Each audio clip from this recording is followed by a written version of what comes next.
Good evening students, स्वागत है आप सभी का हमारे यूट्यूब चैनल पर जिसका नाम है सौरभ क्लासेस फॉर हिस्ट्री। मैं सौरभ आपका स्वागत करता हूं अपनी इस क्लास में। आज मैं एमए सेमेस्टर 1 के लिए एक महत्वपूर्ण विषय जिसका नाम है ओरिएंटलिस्ट अप्रोच, जिसे हम हिंदी में प्राच्यवाद कहते हैं, हम आज इसके विषय में आपको कुछ बताने जा रहे हैं। आज के जो अध्ययन का विषय है इसको हमने अध्ययन की सुविधा के लिए कुछ भागों में विभक्त किया है। सबसे पहले हम इसके जो शुरुआत है जिसे हम इसकी भूमिका या परिचय कहेंगे, तत्पश्चात हम इसकी उत्पत्ति अर्थात ओरिजिन के विषय में बात करेंगे। ओरिजिन के बाद हम इसके उद्देश्य अर्थात ऑब्जेक्ट ऑफ ओरिएंटलिज्म यानी प्राच्यवाद के उद्देश्यों की चर्चा करेंगे और उद्देश्य के बाद हम प्राच्यवाद के क्रमिक विकास अर्थात ग्रेजुअल डेवलपमेंट के विषय में डिस्कस करेंगे और उसके बाद हम प्राच्यवाद के प्रभाव अर्थात इम्पैक्ट ऑफ ओरिएंटलिज्म को देखेंगे और अंततः हम उसका निष्कर्ष करेंगे। तो इस प्रकार से हम कुल इन भागों में बांटकर अपने इस विषय का अध्ययन करते हैं। तो चलिए बिना समय गवाए हम अपने विषय को प्रारंभ करते हैं। 18वीं सदी के यूरोपीय विद्वानों द्वारा प्राचीन भारतीय इतिहास एवं संस्कृति के अध्ययन में रुचि ली गई। इन विद्वानों ने प्राचीन भारतीय वाङ्मय का अन्वेषण, अनुवाद, लेखन तथा अनुसंधान आदि कई कार्य किए। यद्यपि इनका उद्देश्य विदेशियों की स्वार्थपरक नीति थी, परंतु इससे भारतीय इतिहास भी लाभान्वित हुआ। अब हम इसकी उत्पत्ति को देखेंगे कि 15वीं सदी में यूरोप के साथ भारत का व्यापारिक संबंध स्थापित हुआ, जिसके परिणाम स्वरूप विभिन्न यूरोपीय विद्वान भारतीय सभ्यता एवं संस्कृति के प्रति आकर्षित हुए। इसके पश्चात विदेशी विद्वानों ने भारतीय साहित्य का अध्ययन प्रारंभ किया। इस प्रक्रिया में 18वीं शताब्दी के रॉयल एशियाटिक सोसाइटी की स्थापना के साथ ही इस प्रक्रिया में काफी तेजी देखने को मिलती है। अब हम इसके उद्देश्यों की चर्चा करेंगे कि प्राच्यवाद का क्या उद्देश्य थे। प्राच्यवादियों द्वारा भारतीय इतिहास के महिमा मंडल के पीछे उनके उद्देश्य स्पष्ट करते हुए भारतीय इतिहासकार रोमिला थापर का मानना है कि बहुत से प्राच्यवादी ऐसे थे जो अपने समाज से बेगाने हो गए थे।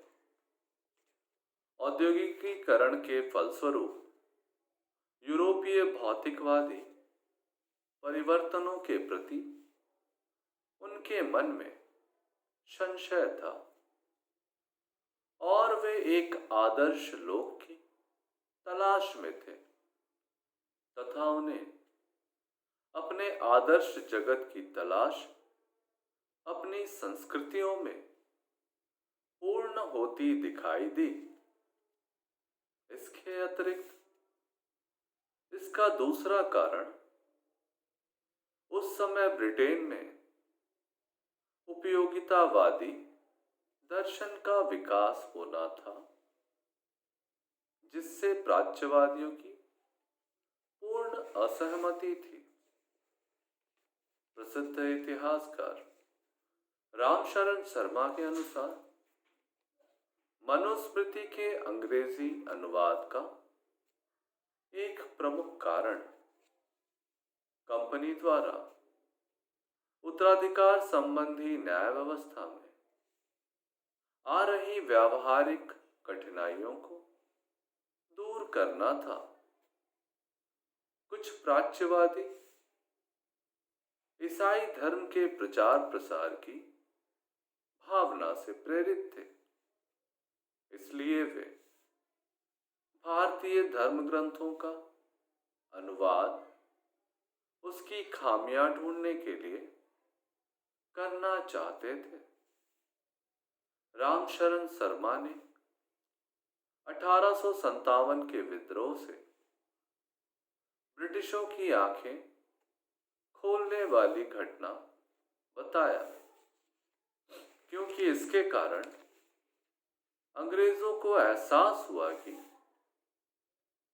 जिन भारतीयों पर उन्हें शासन करना है उनके रीति रिवाजों तथा सामाजिक व्यवस्थाओं का उन्हें गहन ज्ञान प्राप्त करना अनिवार्य है। इस प्रकार से हमने प्राच्यवाद के उद्देश्यों को देखा। अब हम प्राच्यवाद के क्रमिक विकास अर्थात ग्रेजुअल डेवलपमेंट को एक एक करके देखेंगे। 1765 ईस्वी में बंगाल एवं बिहार पर जब कंपनी का शासन स्थापित हुआ तो शासकों ने हिंदुओं के उत्तराधिकार एवं न्याय व्यवस्था स्थापित करने में व्यवहारिक कठिनाइयों का सामना किया। परिणामतः 1766 ईस्वी में मनुस्मृति का अंग्रेजी अनुवाद, जिसे हम अ कोड ऑफ जेंटो लॉज के नाम से जानते हैं, किया गया। आचार्य महावीर प्रसाद द्विवेदी के अनुसार इसे देखकर यूरोप के विद्वानों में खलबली मच गई। 1783 ईस्वी में विलियम जोन्स, फोर्ट विलियम जिसे वर्तमान में हम कलकत्ता भी कहते हैं, फोर्ट विलियम के प्रधान न्यायाधीश पद पर नियुक्त हुए। न्यायाधीश के रूप में उन्होंने यह अनुभव किया कि प्राचीन भारतीय सामाजिक परंपराओं एवं रीति रिवाजों को समझे बिना भारतीय न्याय व्यवस्था का सुचारू संचालन संभव नहीं है। अतः उन्होंने प्राचीन संस्कृत ग्रंथों के अध्ययन के साथ साथ कालिदास के अभिज्ञान शाकुंतलम नामक नाटक का अंग्रेजी अनुवाद किया। उन्होंने वारन हेस्टिंग्स की सहायता से कलकत्ता में एशियाटिक सोसाइटी की स्थापना 1784 ईस्वी में की। इस संस्था में एशिया के इतिहास, साहित्य, स्थापत्य, धर्म, समाज और विज्ञान आदि विषयों में खोज करना प्रारंभ किया। प्राच्यवादी इतिहासकारों में चार्ल्स विल्किंस का भी काफी महत्वपूर्ण योगदान रहा है। उन्होंने भी संस्कृत का ज्ञान प्राप्त किया था।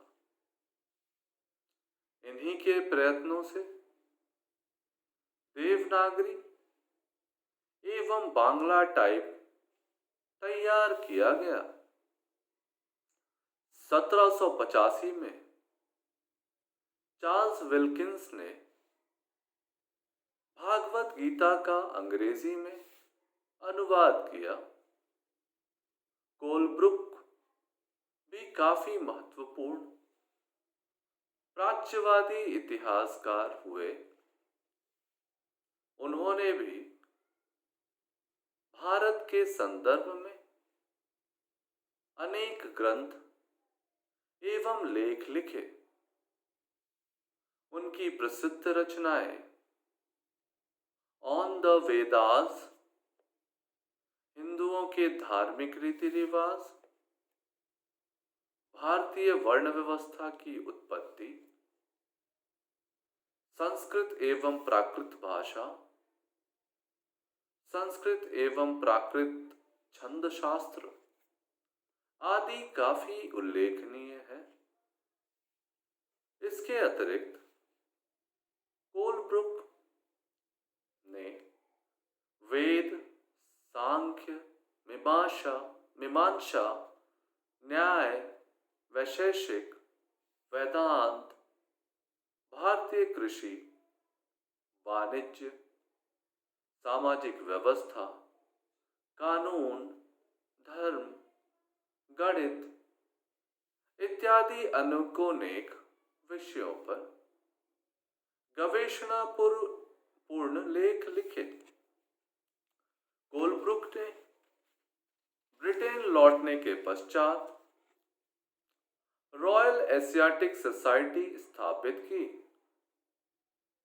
और संस्कृत भाषा सीखने तथा भारतीय पुरातत्व का ज्ञान संपादित करने के विषय में वहां के लोगों में रुचि बढ़ा दी। सर्वप्रथम विलियम जोन्स ने यह अवधारणा प्रस्तुत की थी कि मूलतः भारतीय भाषाएं संस्कृत व ईरानी भाषा से काफी मिलती जुलती हैं। इस तथ्य से प्रेरित होकर जर्मनी, फ्रांस और रूस इत्यादि यूरोपीय देशों में भारतीय विद्या के अध्ययन में अत्यधिक रुचि जागृत हुई। 19वीं सदी के पूर्वार्ध में इंग्लैंड सहित अन्य यूरोपीय देशों में संस्कृत के आचार्य पद स्थापित हुए। 1818 ईस्वी में जर्मनी के हॉग विश्वविद्यालय में संस्कृत के प्रथम विभागाध्यक्ष पद पर वान श्लेगल की नियुक्ति की गई। इनके छोटे भाई फ्राइडिश श्लेगल को भी संस्कृत में रुचि थी। हार्न विल्हेम नामक विद्वान ने इन्हीं श्लेगल बंधुओं से प्रेरणा लेकर गीता का अध्ययन किया और उसे उच्च कोटि के साहित्य का दर्जा दिया। उपनिषद का भी जर्मन भाषा में अनुवाद हुआ। प्रसिद्ध जर्मन दार्शनिक शोपेनहावर ने उपनिषदों को मानव बुद्धि की सर्वोच्च उपज करार दिया। मैक्स मुलर ने भारतीय विद्या के अध्ययन को सर्वाधिक बढ़ावा दिया। उनके संपादन में sacred book of east series के 50 खंडों के बृहद पैमाने पर प्राचीन धर्म ग्रंथों का अनुवाद किया गया। प्राचीन भारतीय वाङ्मय के प्रति बढ़ती रुचि में यूरोपीय देशों के कोशों एवं संदर्भ ग्रंथों की रचना को भी प्रोत्साहित किया। रॉय एवं बोथलेन के अथक प्रयासों से 7 खंडों में एक विशाल संस्कृत जर्मन शब्दकोश प्रकाशित किया गया। इसी परंपरा में मोनियर विलियम्स ने संस्कृत अंग्रेजी शब्दकोश प्रकाशित किया। संदर्भ ग्रंथों के रूप में ब्लूमफील्ड का अवैधिक कॉन्थ्रॉडिस तथा मैकडॉनल्ड एवं कीथ का वैदिक इंडेक्स एक सराहनीय प्रयास था।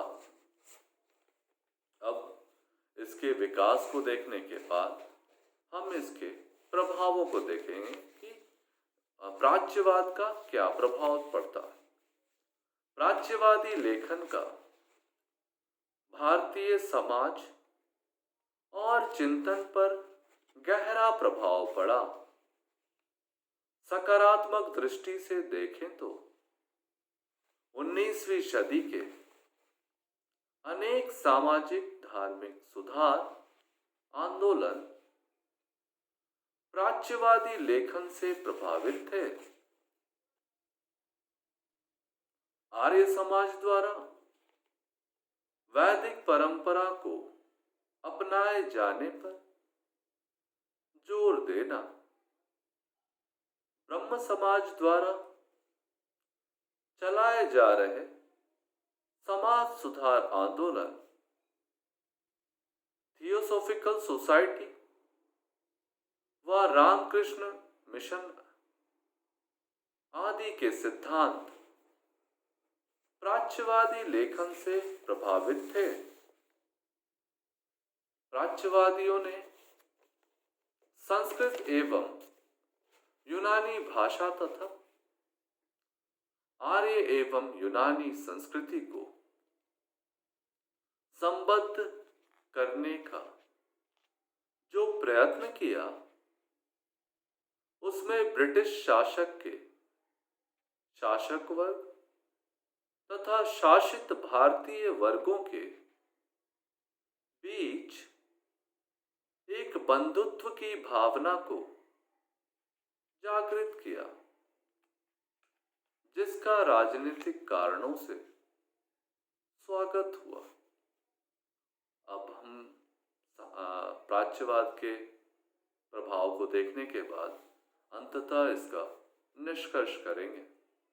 तो हम प्राच्यवाद के विविध आयामों को देखने के बाद जब इसका निष्कर्ष करते हैं तो हम पाते हैं कि प्राच्यवादी इतिहास उपागम भले ही ईसाई धर्म की प्रचार की भावना एवं अन्य कारणों से प्रभावित रहा हो, परंतु उन्होंने भारतीय वाङ्मय की ओर न केवल यूरोपीय विद्वत जगत अपितु पाश्चात्य शिक्षा प्राप्त भारतीयों का भी ध्यान आकृष्ट करने का सराहनीय कार्य किया। William Jones, Colebrooke, Max Muller, Wilson, Bohtlingk, Monier Williams जैसे प्राच्यवादियों ने निसंदेह प्राचीन भारतीय वाङ्मय का अन्वेषण एवं अनुवाद कार्य संपन्न कर आगामी भारतीय इतिहास लेखन एवं अनुसंधान हेतु प्रचुर मात्रा में आधार सामग्री उपलब्ध कराने का सराहनीय कार्य संपन्न किए। साथ ही साथ इस प्राच्यवादी विचारधारा के कारण भारतीयों को उनके अतीत का गौरव ज्ञान हुआ और इसी आधार पर आगे चलकर भारतीय राष्ट्रीय आंदोलन में भाग लेने के लिए वे प्रेरित भी हुए। इस प्रकार से हम अपने इस विषय को यहाँ अंत करेंगे। हमें पूरी आशा है कि आप प्राच्यवादी उकपागम को, जिसे हम ओरिएंटलिस्ट अप्रोच भी कहते हैं, अच्छे से समझ गए होंगे। अब आपको इसके प्रश्नों के उत्तर देने में कोई कठिनाई नहीं होनी चाहिए। और अगर आपके मन में इस प्रश्न या इस विषय से संबंधित कोई भी सुझाव या कोई सवाल हो तो आप हमें कमेंट सेक्शन में अपने सवाल दें। हम उनको जल्द से जल्द उत्तर देने का प्रयास करेंगे। तो आज के लिए बस इतना ही। हम कल एक नई क्लास के साथ फिर से हाजिर होंगे। तब तक के लिए धन्यवाद।